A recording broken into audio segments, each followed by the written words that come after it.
selamat datang. Gua Rahab dan gua bakal nemenin kalian untuk 15 menit ke depan dengan sebuah pembahasan yang cukup menarik yang datang dari Provinsi Jawa Timur, salah satu kabupaten di Provinsi Jawa Timur, tentang pembahasan penyelewengan dana APBD yang akan kita kupas pada kesempatan kali ini.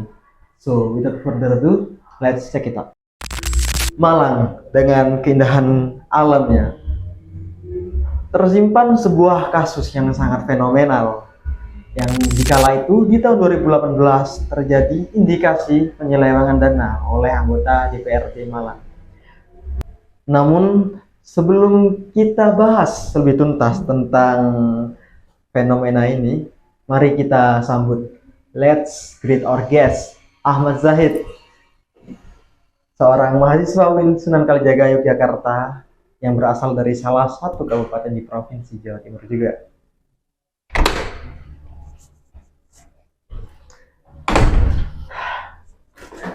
Welcome bro, gimana kabarnya? Alhamdulillah sehat. Gimana? Duduk. Gimana kabar Mas? Alhamdulillah, ya disehat-sehatin aja ya. Ya, itulah. Soalnya kita ada agenda penting nih di siang kali ini. Ya, apalah, kan email barusan juga kalau saya diundang podcast. Jadi gini nih ya. Jadi gini nih. Kan kita bakal bahas something important yang datang dari daerah Jawa Timur, makanya kita undang Mas Zahid nih. Nah, kasus tersebut itu menimpa Kota Malang di tahun 2018. Nah, ingat nggak kasus yang itu, yang korupsi massal itu? Ingat sih. Kalau aku ingat, korupsi itu sebenarnya itu juga berdampak sama keluargaku yang ada di sana juga ya. Oh, gitu. Ada loh keluargaku yang di sana, dia kena dampak kan. Oh iya, gimana tuh? Coba. Soalnya gini, Lumajang itu kan dekat sama Malang. Ya walaupun nggak sama, maksudnya nggak sama, akan tetapi daerah keluargaku tuh dia yang rumahnya di Lumajang tapi kerjanya di Malang. Oh, di Malang. Itu. Nah itu kan terus. Ya walaupun namanya juga perbatasan kan PP gampang lah ya. Iya. Akan tapi kan salah satu dampaknya itu yang diceritain sama keluargaku di sana. Bahasa Jawa itu gini, opo toh kok iki pemerintah kok ini jalan rusak, wes sembarang kalir. Itu kan sebenarnya sebuah indikasi kalau pada tahun itu, tahun 2018 itu, saya ingat atau tahun 2018 kalau nggak salah. Di 2018 itu memang lagi korupsi sih, katanya sih korupsi ya. Tapi bener kan? Iya. Itu bener-bener gila sih. Aku aja pas dengar beritanya itu 48 orang. Sampai kalau nggak salah aku pernah dengar nih, anggota DPRD yang itu cuma 5 orang. Iya juga, karena gini loh, pada waktu itu ya. Jadi susah Mas, kita ketika berbicara birokrasi di Indonesia itu kan nggak sah kalau nggak ada. Nggak tahu kan? Yang hijau apa itu kan? Jadi setelah saya baca terkait berita-berita gitu kan, ada namanya tuh uang ketok palu. Nah, aku telusuri lah uang ketok palu itu apa? Ternyata uang pelicin. Berarti kan ada sebuah manajemen, sebenarnya birokrasi di Indonesia itu memang selemah itu gitu. Jadi kita nggak bisa berbuat banyak setelah ada hal-hal yang berbau uang gitu kan. Ya sebenarnya uang itu kertas. Tapi kita bisa menuhankan uang gitu loh. Iya, ya. Who's not love money, way? Ya, who's not love money? Nggak salah. Iya. Siapa sih yang nggak suka uang? Lu punya uang, lu punya kuasa, gitu kan kata orang sih ya. Itu kan. Orang itu sampai emang ada yang menuhankan uang, demi uang mereka rela mengorbankan segalanya. Bahkan masyarakatnya, rakyatnya juga kan. Di sini konteksnya di sini rakyat. Karena memang katanya sih pemimpin itu cerminan rakyat. Entah itu bener atau enggak ya. Ya saya pun juga saya tidak menuhankan uang, tapi saya ya butuh. Kita kan juga Nggak butuh. munafik kan? Kita nggak Kita munafik butuh. kalau kita tuh butuh uang. Heeh, Jadi realis sebenarnya gini sih. mas, kenapa kronologinya ketika itu ya, itu yang diselewengkan tuh sebenarnya APBD tahun 2015 yang diselewengkan. Oh, berarti bukan 2018 ya, 2018. Tapi beritanya tuh tercuat pada tahun 2018. Nah, kita kan kata DPR, jadi gini, anggaran itu kan memang per tahun ada. APBD 2015, APBD 2016, 2017, 2018 itu kan ada setiap tahun. Nah, yang menjadi titik permasalahan itu APBD pada tahun 2015 itu diselewengkan mas, dan baru tercuat pada tahun 2018. Nah, kenanya tuh di 48 orang itu mas yang jadi tersangka dari kasus tersangkanya. korupsi itu. Nah, tersangkanya pun juga orang-orang DPRD-nya. Itu kan yang mas sebut tadi itu dari 48 orang. Itu saya tidak menafikan hal itu. Saya mengindahkan malah kalau sebenarnya memang daftar jadi DPR aja. Ya kali nggak mau. Ya kan pertama daftar jadi DPR kan buat nyalon aja ya, buat nyalon kan kita juga harus keluarin duit kan. Iya sih. Ya Nggak, dan itu emang nggak dikit. nggak dikit Emang juga. banyak banget. Intinya cara balikinnya, cara membuat uang yang sudah kita keluarkan itu kembali ya salah satunya dengan cara cepat ya seperti itu. Karena kan memang ada salah satu siapa sih bupati pernah di satu platform medsos itu, saya kalau tahu gajinya bupati seperti ini nggak mau saya nyalon. Pernah Ya, ngerti itu. Itu pernah lewat kan. Jadi sebenarnya ya memang butuh gitu kan. Korupsi itu memang kayaknya dibutuhkan ketika orang-orang itu udah ada di atas gitu loh. Karena memang Indonesia itu nggak punya regulasi dan nggak punya pengawasan yang ketat untuk di tingkat bawah itu kan. Jadi kayak solusi dari kenapa korupsi yang ada di atau penyelewengan dana yang ada di Malang itu terjadi karena memang kurang pengawasan. Itu pun baru ada tindak lanjut setelah 2 tahun. dari 2 tahun, dan itu baru ditindaklanjut oleh KPK. Saya kan punya teman anak hukum ya, teman saya anak hukum tuh bilang gini, Mas, aturan itu mengikuti hukum. Jadi kita tuh nggak bisa memprediksi apa yang akan terjadi, dan kita tuh hanya bisa menindaklanjuti apa yang sudah terjadi, gitu loh. Contoh ya, kayak yang di Malang itu kan terkait itu kan pengawasan itu kan kayak lemah ya. Setelah ada kasus tersebut, kasus penyelewengan dana tersebut, maka itu malah lebih ketatin, bukan dari awal nggak lebih diketatin gitu loh. Harusnya kan lebih dari awal lebih diketatin untuk pencegahan.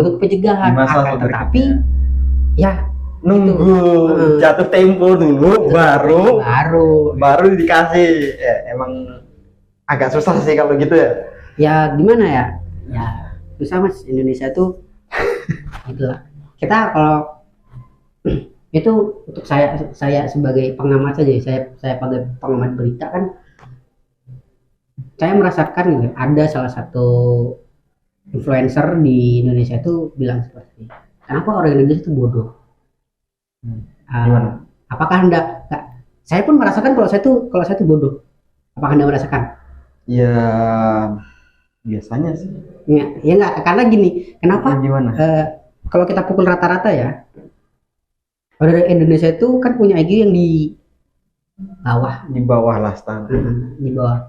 Kalau mau dirata-ratain katanya IQ orang Indonesia itu 70-an. 70 itu IQ rata-rata dari orang Indonesia. Dan itu bukan IQ yang tinggi. Makanya saya sebagai pengamat pun, saya hanya pengamat berita, pengamat ekonomi saja, saya merasakan ini tuh akibat dari korupsi ini tuh dampaknya besar.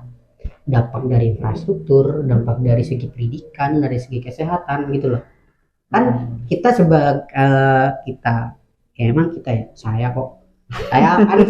belajar ekonomi mas ya. Saya belajar ekonomi publik itu bagaimana terkait sebuah kebijakan yang diambil atau sebuah mengamati sebuah kejadian-kejadian itu harus melihat dampaknya kan. Dampak dari korupsi ini pertama dana pendidikan, ini dana bos, dana guru, dana kesehatan, berarti dana buat operasional RSUD. Nah itu kan RSUD tuh. Terus terkait infrastruktur jalan, penerangan, itu kan semuanya terganggu gara-gara 7 miliar. Gara-gara 7 miliar. Itu banyak dampaknya. Jadi kayak riskan sih, bahaya malah ketika sebuah pemimpin itu nggak harus pemimpin sih mas. Kali ketika personal itu ada indikasi untuk melakukan penyelewengan itu malah berbahaya. Itu habit pun ya bakalan habit gitu loh mas. Bahkan udah jadi tradisi guys, hampir jadi tradisi nggak sih, mirip-mirip gitu. Soalnya ya kita ngerti sendiri lah ya, kita nggak munafik juga. Emang dari pemerintahan mungkin bukan cuma Indonesia, tapi banyak di negara-negara lainnya juga gitu. Banyak orang-orang yang pas di bawah itu mereka bilang bahwasanya mereka akan mengelevasi strata masyarakat untuk lebih tinggi lagi gitu. Mereka ingin mensejahterakan masyarakat, kesejahteraan sosial menjadi salah satu poin penting. Nah, kesejahteraan sosial tentu dong harus didukung dengan infrastruktur dan APBD yang memadai kan. Ya. Nah, namun pada realitanya kita ngerti sendirilah gimana para pejabat itu pada saat sudah naik tingkat, satu tingkat katanya sih, satu tingkat di atas rakyat ya katanya. Padahal juga enggak. Enggak, maksudnya enggak kayak gitu. Ya, maksudnya kan secara sosial kan kita rakyat itu kan harusnya lebih tinggi daripada pemerintah. Pejabat itu salah satu wakil dari kita gitu. Iya. Nah, tapi ya logikanya kan gitu. Tapi ya, etisnya sih seperti itu ya. Tapi ya. Soalnya kan katanya Indonesia nggak beretika mas. Bener kan? Netizen Indonesia ialah netizen yang tidak beretika. Seperti itu. Itu kan menurut perhitungan orang-orang luar. Karena memang Anda pengen FYP silakan ke Indonesia. Auto FYP. Tapi itu enggak. Sebenarnya tuh yang menjadi permasalahan. Sebenarnya itu bukan hanya permasalahan di Kabupaten Malang ya. Itu di seluruh kabupaten sih mas. Seluruh kabupaten. Itu seluruh instansi politik yang ada berbau politik. Kita tuh lemahnya di satu mas, di budaya. Budaya transaksional yang lebih kita kenal budaya uang licin. Itu budaya ketok palu. Ya, budaya ketok palu. Itu sebenarnya budaya-budaya yang apa ya? Kurang etis lah. Nggak etis malah ya. Itu. Nggak beretika, dia juga nggak bermoral juga kan. Tapi kita fair aja ya. Ketika sampean yang ada di posisi yang mendapat uang atau yang membutuhkan. Jadi gini, contoh kayak sampean mau ngelamar pekerjaan nih. Terus lewat orang dalam tapi bayar lebih banyak. Pilihannya gimana? Itu kan tergantung situasi gitu mas. Kondisi ya kalau aku nggak gini ya nggak bakal dapat kerja, ya makanya susah. Jadi budaya transaksional ini yang sebenarnya harus dihilangkan. Jadi ada orang-orang tuh malah memahami, wah kamu tuh relasinya banyak, giliran dipuji, punya relasi banyak, malah tiba-tiba dipakai orang dalam. Nah jadi kan memang relasi dan orang dalam itu kan sebenarnya satu orang, tapi dua definisi yang berbeda. Itu. Nah jadi kan faktor-faktor yang ada di Kabupaten Malang yang menyebabkan kerugian 7 miliar ini itu kan salah satunya itu budaya transaksional tadi ya. Pertama, yang kedua tadi yang saya sampaikan yaitu tentang lemahnya pengawasan gitu. Ya mungkin karena memang di tahun 2016 ya yang anggarannya itu diselewengkan, teknologi belum terlalu canggih ataupun belum terlalu ada pengawasan di daerah. Ya kita kan juga kurang tahu. Orang tua juga sih. Memang kita bukan pengamat hukum. Nah, ya. Karena memang gini Mas, anak ekonomi itu kayaknya juga harus ngerti. Karena salah satu investor sih juga pernah bilang gini, paham ekonomi doang nggak paham politik itu anggung. Pincang. Iya, bincang malah. Bincang kan. Kayak kamu paham politik nggak paham ekonominya, sebenarnya sah-sah aja. Sah aja. Tapi kalau paham ekonomi tapi tidak ngerti cara berpolitik itu malah Ya. Pincang. bahaya. Maksudnya kayak percuma dapat setengah. Ya dalam tanda kutip itu untuk merealisasikan dan mengimplikasikannya itu malah kayak kurang aja. Jadi ekonomi itu kan bagaimana ngeliatin perilaku masyarakatnya. Dia kan ngeliat doang. Nah politik kan cara untuk penerapannya, lebih ke penerapan. Iya, politik itu kan cara ngatur orang-orangnya. Ya, cara ngatur orang-orangnya. Gitu. Jadi makanya ekonomi dan politik atau biasa disingkat ekopolitik itu kadang bagaimana kita melihat dan kita mengaturnya. Seperti itu. Itu sih. Itu sependek yang saya ketahui terkait penyalahgunaan itu dari faktor-faktornya ya. Dampaknya ya itu terkait infrastruktur mangkrak tadi ya. Ya banyak yang mangkrak. Jalan. Kasihan malah sebenarnya. Iya. Sebenarnya asik loh di Malang itu. Pengen lah saya di Malang. Pernah ke Malang nggak sampean? Pernah dong. Apaan? Malang bos. Malang tuh salah satu kota destinasi favorit bro. Ya sih. Ya, bayangin di sana suhunya nggak panas-panas banget dan kalau menurut gua ya itu dinginnya ya cukup buat aku ya, buat gua ya. Gua itu udah cukup untuk dinginnya dan emang siapa sih yang nggak pernah ke Malang ya? Ya mungkin ada beberapa tapi mungkin mereka juga bakalan ngerencanain juga buat ke Malang. Ya kota wisata, kota agrikultural juga kan. Di sana banyak tanaman-tanaman fresh yang seger di daerah pegunungan. Dan ya ini emang salah satu destinasi favorit. Tapi ya gimana ya kalau semisal infrastrukturnya kayak gitu juga bakal jadi penghambat gitu. Ya itu kan yang menjadi salah satu permasalahan ketika itu ya. Jadi gini, kan kita tahu Malang itu kan indah ya. Malang itu menjadi salah satu destinasi wisata internasional kan. Kita ketahui banyak lah yang mau ke Malang gitu kan. Sampai sering ngeliat bis-bis Ghost to Malang. Jadi kan memang ada kota-kota yang menjadi destinasi. Kayaknya destinasi wajib dan diminati. Yang pertama itu Jogja. Ada Malang, ada Bandung, Bali, Bandung. Surabaya dapat apa mas? Panas. Surabaya panas. Semarang. Apa aku yang nggak pernah ke Semarang ya? Jadi yang ku tahu di Semarang kota tua doang. Kota tua. Ya udah itu doang. Sisanya ngapain? Nggak tahu.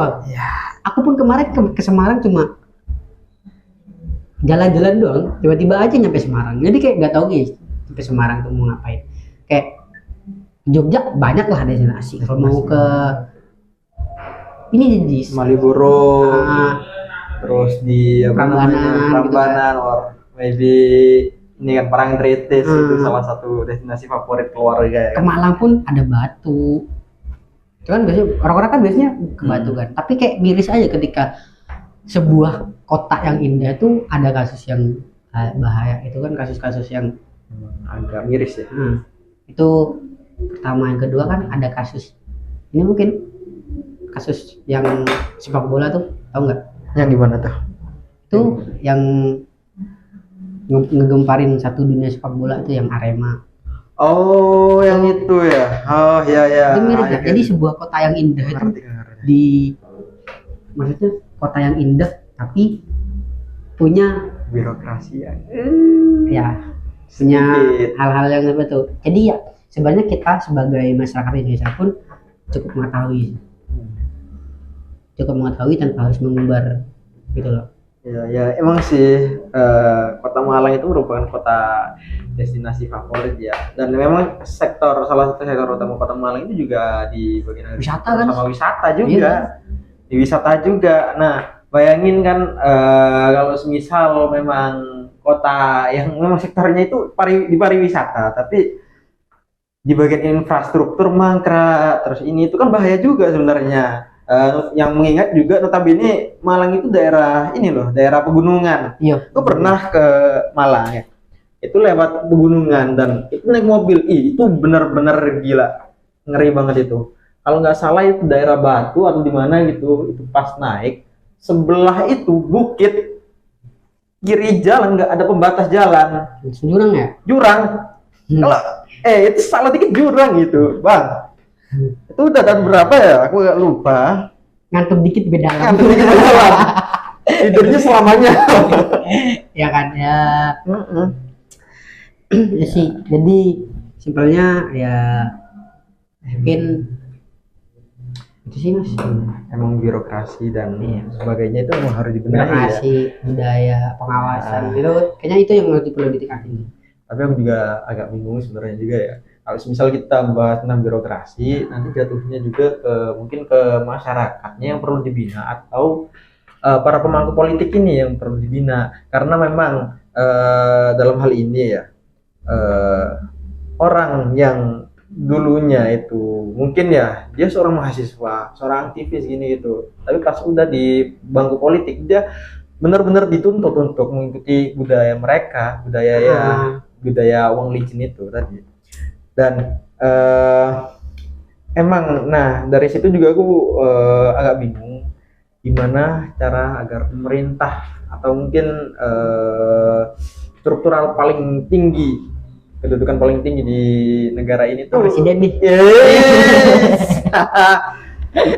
Pemangku kepentingan lah itu bisa mengurangi tingkat korupsi, dalam artian budaya korupsi ini biar nggak menyebar luas gitu, biar ya untung-untung lah bisa turun. Kita bisa lihat dari IPK di Indonesia sendiri, korupsi itu dari 2022 ke 2023 kalau nggak salah, aku juga agak lupa, itu stagnan di situ, nggak ada berkurang, nggak ada bertambah. Ya memang itu merupakan hal yang cukup bagus, tapi juga cukup miris karena memang tidak, yang pertama memang tidak ada peningkatan. Nggak nambah, tapi cuma bahaya aja sih tetap kalau makanya miris itu tadi.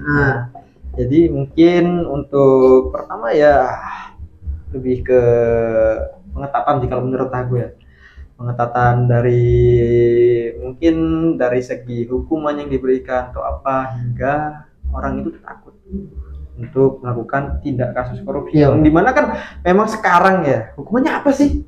Hukumannya apa coba?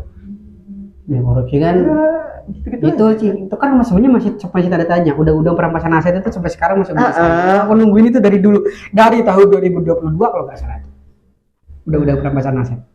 Makanya. Tapi menurutku yang paling harus setelah mungkin tindak lanjut dari sebuah hukuman itu ya, sebuah hukuman atau apalah dan lainnya, kayaknya yang perlu juga itu tentang edukasi sih. Edukasi Tentang semuanya. Iya, maksudnya nggak hanya masyarakat. Pemerintah pun iya tetap harus digembleng. Soalnya gini. Adalah yang bilang, sumpah orang-orang Indonesia tuh dikasih tahu malah ngasih tahu. Ngeyel. Ini kan bahasanya. Gak ngono loh. Yo, ini lo yang bener, gak ngono. Ngeyel. Jadi kayak memang orang Indonesia dikasih tahu, ngasih tahu. Gitu. Merasa paling benar. Iya, kamu tuh salah. Enggak, kamu bener ya. Jadi kayak aku udah ngasih tahu caranya, malah dia tuh ngasih tahu caranya balik. Nah, orangnya dikasih tahu cara yang bener malah ngasih tahu. Jadi perlunya sebuah edukasi gitu kan. Entah dari edukasi melek politik buat masyarakat, dan edukasi melek kesejahteraan untuk pemerintah. Itu sih. Ya, emang sih kalau misal kita membicarakan semua hal itu, memang kesimpulannya cuma satu. apa namanya, perubahan di bagian budaya ya. Budaya yang memang sudah buruk itu mungkin bisa dirubah dikit demi sedikit, dan mungkin dengan edukasi mereka, para pemangku kebijakan ini, juga para masyarakatnya ya tentunya ya, itu mungkin bisa di apa ya namanya, bisa lah untuk menghindari perilaku-perilaku yang tidak etis kayak gitu. Oh iya.